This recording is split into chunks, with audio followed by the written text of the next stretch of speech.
Good morning, everyone. I'm Patricia Mitchell, president of the Ordway. I think we should thank these lovely young musicians from Gitsy's one more time. And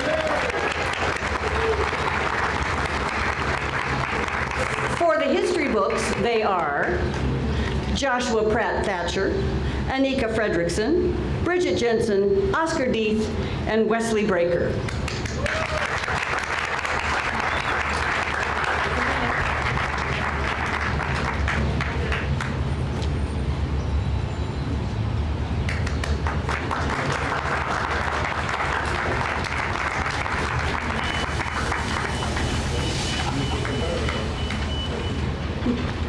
We thought, in honor of the fact that the concert hall and this day are about the future, that it would be wonderful to have the musicians of the future herald this occasion. So we are very grateful. And we look forward to them showing up on the concert stage in who knows what future role. This is a wonderful day that closes a loop that started a little more than 30 years ago, December 9th, 1982. Some things, blessedly, are different. Not least of those is the weather. Some things, blessedly, are different. Not least of those is the presence of this beautiful theater, through which doors more than 11 million people have passed as audience members, and countless thousands of artists from all over the world and all over the state and all over the city, audience and artists alike. So that is wonderful. Some things, other things that are the same, we have here today David Lilly Sr., who was the chairman of the board on the occasion of the first groundbreaking.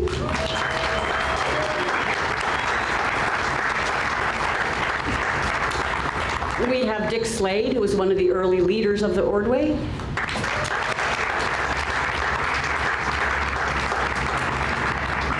We have Mayor Latimer, from whom you will hear later. And although we don't have Sally Ordway Irvin herself, whose crazy idea this all was in the first place, we are very, very pleased and honored to have many Ordway Nicholson family members, including her daughter Jill Irvin Crow, who was one of those lucky people who got to go with Sally and the architect Ben Thompson on that famous trip to Europe, which led to the design of this beautiful theater. We have one of her sons, Jock Irvin, somewhere.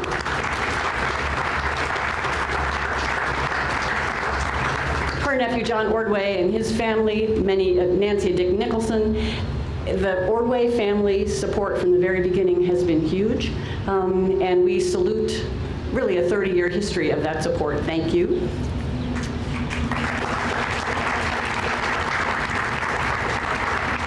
Among the things that are different, we have a different, extremely brilliantly talented architect. The original architect was Ben Thompson. Our architect now is the equally talented Tim Carl from Hamel, Greene and Abramson.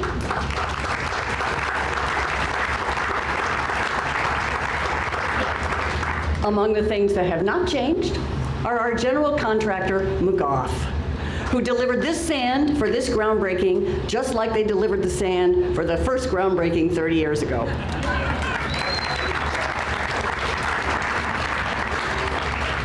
I have a surprise announcement that is such a surprise that some member even of our own team don't know it yet, Patrick, but one of our very generous anonymous donors called me yesterday afternoon late and said that there was so much excitement about this project and the progress of the campaign and the delight at having the SPCO back on the stage where they belong, that we now have an additional anonymous $1 million gift. So all the numbers that you have, they're all wrong.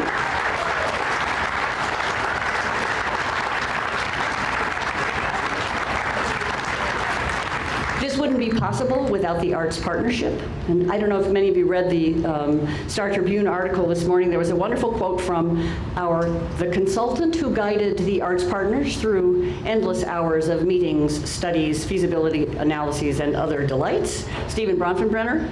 And what we have done here in the Arts Partnership is such a model. Stephen said, "The answer in St. Paul is so elegant, my partner and I use it as an example across the country."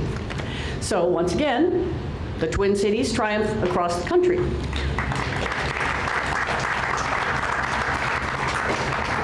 We have our wonderful architect, Tim Carl. We also have the two originating architects of the Arts Partnership, without which none of us would be here today. So it is my great pleasure to introduce Bob Senkler and Carleen Rhodes. Good morning. You know, as a business guy walking into a project, I walked into a project with Carleen and many other great people, and the original folks had created a problem that created this lovely building. It was too nice. The organizations inside it had been too successful, and there weren't enough days in the year. From a business guy, this is a good problem to have. And we concluded all we had to do is solve it. We did not need another study. There had been many studies, and we needed to solve it and get people focused on the future. And the Arts Partnership is living today. This is one example of it. There are many examples of the success that many people are making in this community and just making this place a great treasure for, I dare say, maybe another 100 years.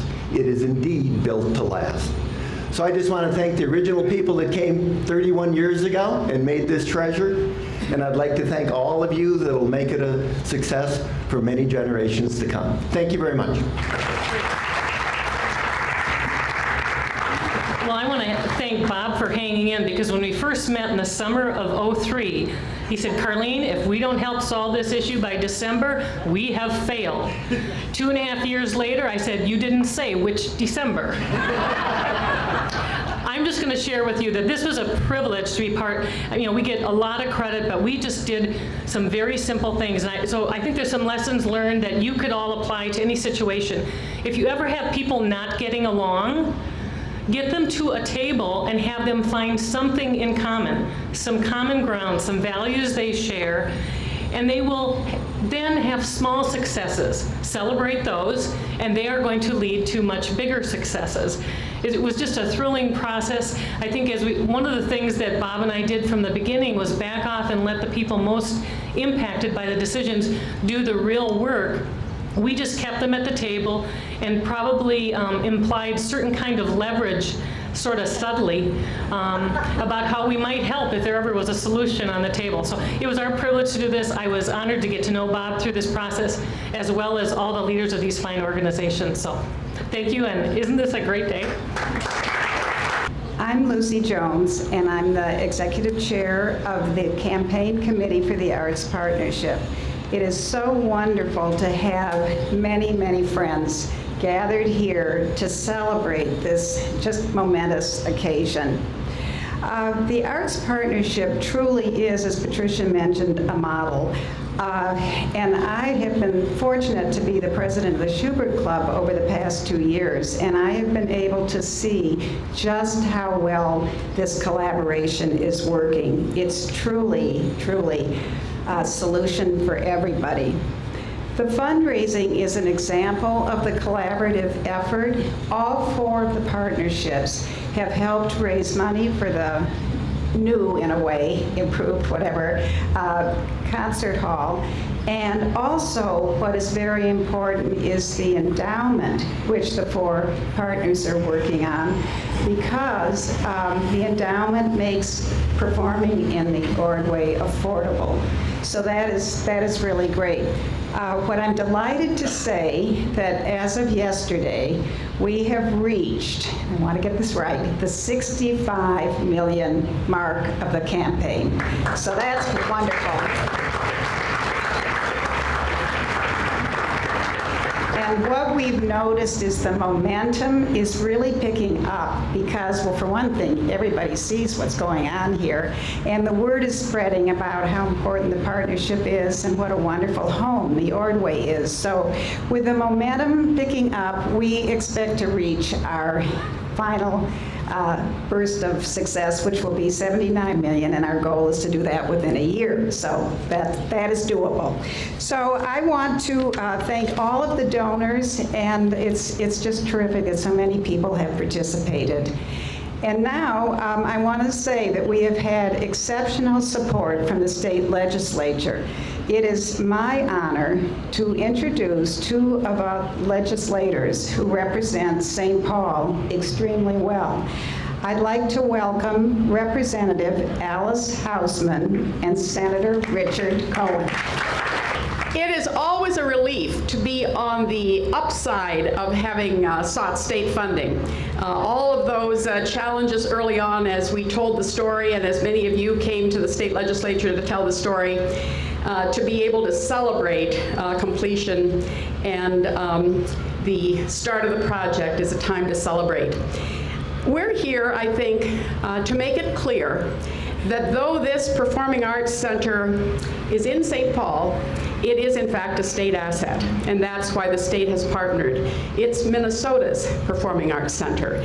And children come from all over the state in those yellow school buses, and they start to get part of their cultural education in this Performing Arts Center. And as a result, around the state, we're educating that next generation about the importance of arts and culture. Yes, it's about entertainment. It's also about education. It's also about culture that enriches our soul. And I think it's helpful to say it's also about the economic health of this city and this state. The knowledge worker of today chooses first where they want to live based on amenities. They look at arts and culture, they look at transit investment, they look at parks and trails, all of those things that perhaps at one point we thought of as frills that were unnecessary, but that's what attracts the demographic from age 24 to 36. And that's why you see the business community interested in investments like this today. We're happy to partner and happy to celebrate on this great day. I'm delighted to be here, obviously, as well. And just on a personal note, it's a great day because I'm one of the participants, to the extent, or one of the recipients of all this, as a member of the SPCO board. And I know my fellow board members are here, led by Dobby West, Bruce Kopic. It is so great to have Bruce back as one of the leaders of the arts in Minnesota. And we know exactly what this is going to mean for the SPCO and obviously for all the arts organizations. The other thing is, as Patricia indicated, this has really been brought full circle. To be here in front of visionaries like Dick Slade and David Lilly, George Latimer, my constituent, and the Ordway, the Nicholson families, what all of you have done, whether it be 30, 35 years ago, or whether it be today, is a lesson not just simply for the arts in Minnesota, or for the city of St. Paul, or for the state of Minnesota. It's an example for the country. In some of my national work, I've actually heard about this, and people have asked me about how St. Paul did it.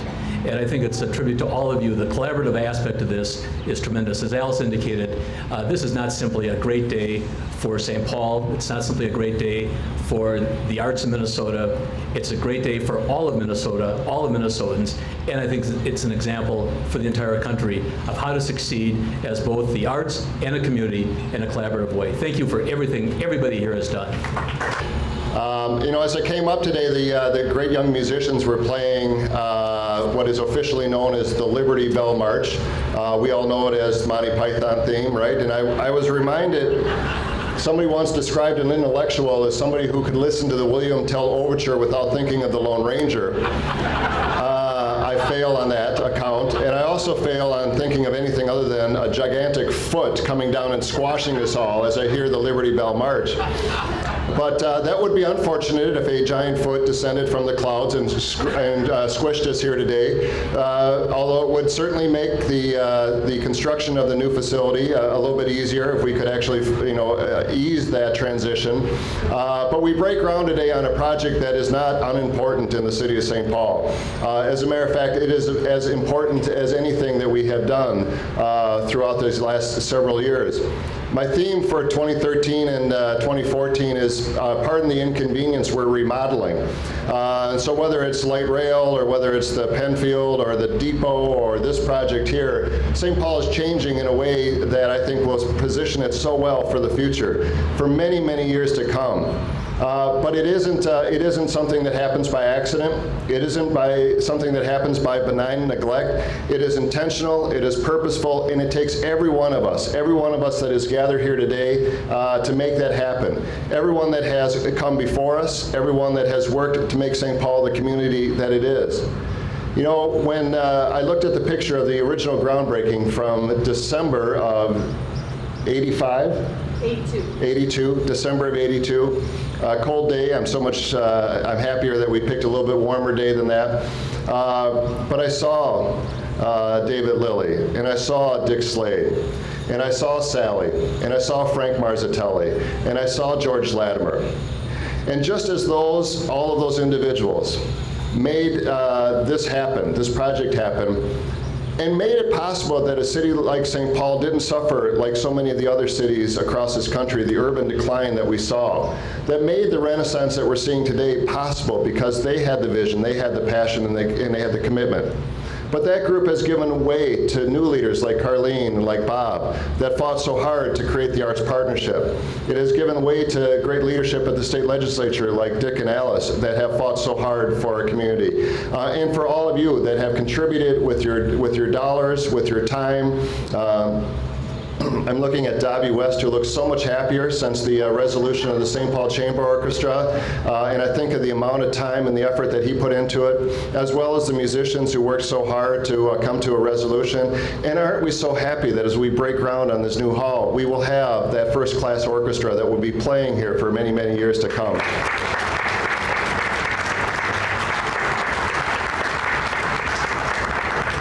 A few years ago, I sat out at the St. Paul Grill with Mayor Latimer. I have to remind him constantly that he's no longer the mayor. But as we emerged from dinner that night, and George got a chance to just pause on a beautiful summer evening and look out over this incredible square. And he said, you know, I did some pretty good things here. And as you know, George is a humble person who would never brag on himself. But I kind of eked it out of him. I prodded him a little bit.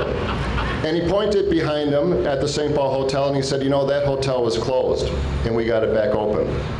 And then he looked across the street and across the park and he looked at this facility and he said, and that wasn't here. It was because he had the support of the community, but it was because he had the leadership and the vision, and it was because he had the force of personality that helped us keep St. Paul strong and allowed set the foundation for all the work that we're doing here today. And so while I am always honored to be the mayor of St. Paul, I will know that I will always play second fiddle to George, and I gladly do that. So ladies and gentlemen, George Latimer. He gave a funny, touching, wonderful talk and ended with a lie. How many of you really think that he accepts the idea as a second fiddle? The fact is, I've never been so happy that we've had a mayor like this. We haven't had a mayor this great for 23 years. I'm supposed to be funny and brief, but so many memories that I'd like to share with you, and you'd like to hear them somewhere else, because your feet and your legs say, not now, George, get on with it. Two things that I remember most vividly about our opening. And the first one, I had never attended a pre-opening. That was the McGuff Company opened the hall up before the opening. The opening week, we had Leontine Price kick off the hall, remember? And then we had Zubin Mehta conduct the chamber orchestra, and Pinky Zuckerman doing the Mendelssohn. Those things you're not going to forget right away. But the night before, 2 nights before, they opened this, and I had never been there before. And never been to a construction opening. And so all of the workers, the stone workers, the wood workers, everybody was here with their families. And the place was packed. And it was so beautiful. The pride that those players and those workers had in that work. and their children, the pride they had that they helped to get this place built. I will never forget that. And the second thing is obvious. You got that little commercial to come to this event, and you remember some things have never changed. You remember Slade was standing over here looking benign, but generally not doing anything. David Lilly was a little bit back, like he'd rather be somewhere else. The only one smart enough to have a hat on, just as he does today. And Frank Marzatelli looked like Frank Marzatelli, the chief of the works, and not doing anything. And the mayor, who was the first fiddle before Chris Coleman came along, he not only wasn't doing anything, he had his hands in his pocket. So the only one working was Sally, and Sally was digging. It was just, and some things have never changed. Now I saw Bob Sinkler get up, but other than that, it seems to me this place was pulled off by the women. Again, one more time. It's unbelievable. I guess I said two, but I lied. But my predecessor lied too, so I'll finish with my third point, and that is the spirit of Sally. And from the very beginning, she believed this hall should have the greatest classical works and could house the great chamber orchestra and the opera and the rest. But she also believed it was preeminently a place where people could come from every walk of life and enjoy. And I remember the phrase she used, something about dancing elephants. Now, didn't she say something like that? Yeah, dancing elephants. I have no idea what she had in mind, and I don't know what would happen to the hall, but that was her notion. It was that a great cultural center should be for all the people. And that's what it has been, and now it will be more than it ever will be. And this mayor will be able to preside over the opening of a space that will be magnificent in itself, but also will liberate the hall for so many other things that will draw people from all over the region. So let the music begin. Thank you all.